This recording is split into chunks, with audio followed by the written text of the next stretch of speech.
and the All Indiana Podcast Network. This is the News 8 Daily 8 Podcast, a Wish TV News 8 update. Hello, I'm Jeremy Jenkins, and this is your News 8 Daily 8 Podcast for Monday, April 7th.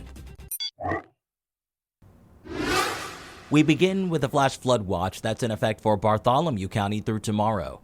First responders are worried the dam along Wolf Creek could fail. Crews are using pumps to try and ease pressure off the dam. People in this area have been told to be ready to evacuate.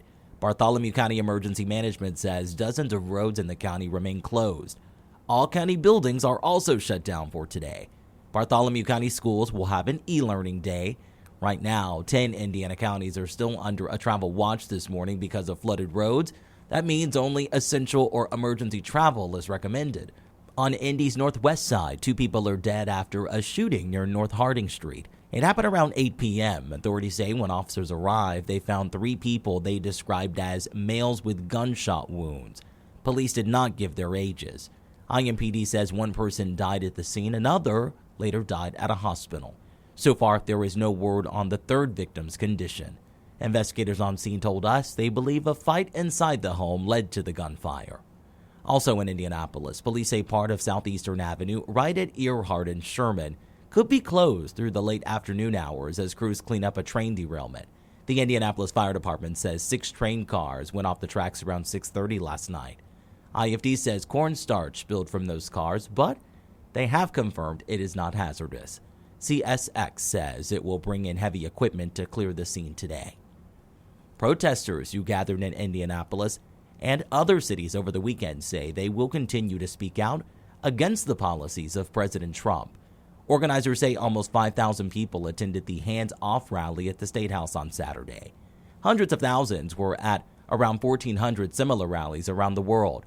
Some of those attending say their complaints are not about partisan politics. A lot of issues that are galvanizing people. Teachers are angry, students are angry, parents are angry. These are impressive and scary times, and we need to take a stand and make sure that we're stepping up and standing up to the people who are doing the most bad. The protests were organized by a coalition of civil rights organizations, veterans groups, labor unions, and LGBTQ+ advocates. To IT Made, if that stock sell-off has you concerned about the status of your retirement account or other investments, you are not alone.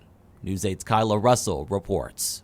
Try to be patient and try to see the long-run view of hopefully the investments or hopefully the decisions you've made to be exposed to the market. Associate professor at the IU Kelley School of Business, Andrew Butters, says that despite recent turmoil, the market is historically resilient. He advises not making any knee-jerk moves. That doesn't mean you shouldn't take precaution. If you are exposed to a supply chain or exposed to a production network or business operations where you are grabbing products or grabbing materials from lots of different places, you are worried right now and you are reevaluating what that looks like now. Some indie businesses are doing just that. When you sit down at the kitchen table each night and look around the living room, you may not know that pieces of your furniture could come from across the globe.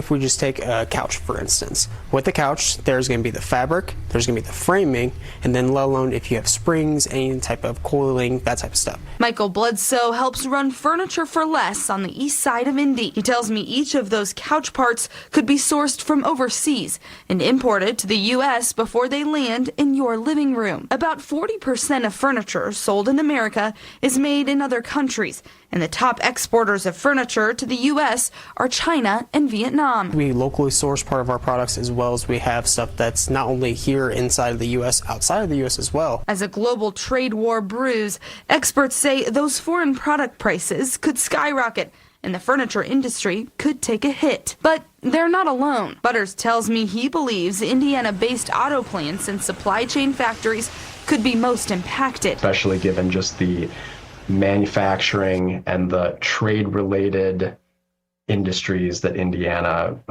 is the home to so many of. Stellantis already said it's temporarily laying off 900 workers at its Kokomo facilities. And Butters says he wouldn't be surprised if we see moves like that from other Indiana facilities. Reporting here in Indianapolis, I'm Kyla Russell for Wish TV, wishtv.com, or follow us on Facebook for updates. Let's talk sports. The Pacers are working to stay hot as they took on one of the best in the West last night in Denver. Obi Toppin got the start for the injured Pascal Siakam last night, and he stepped up big with 22 points, including a dunk in the second quarter.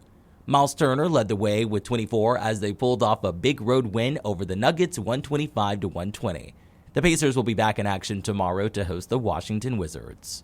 When it comes to the weather, freezing and flooding are the big concerns. Storm Track 8 says you can expect peaks of sun, drying out, and colder temperatures that will move in later tonight. Meteorologist Tara Hastings has your News 8 Daily 8 forecast. So let's first talk about the foggy conditions that we do have. We do have a dense fog advisory in place until about 10 o'clock this morning across parts of the southern metro area, stretching into Columbus and Bloomington, Washington, Terre Haute as well. And the reason being, we have these foggy conditions out there.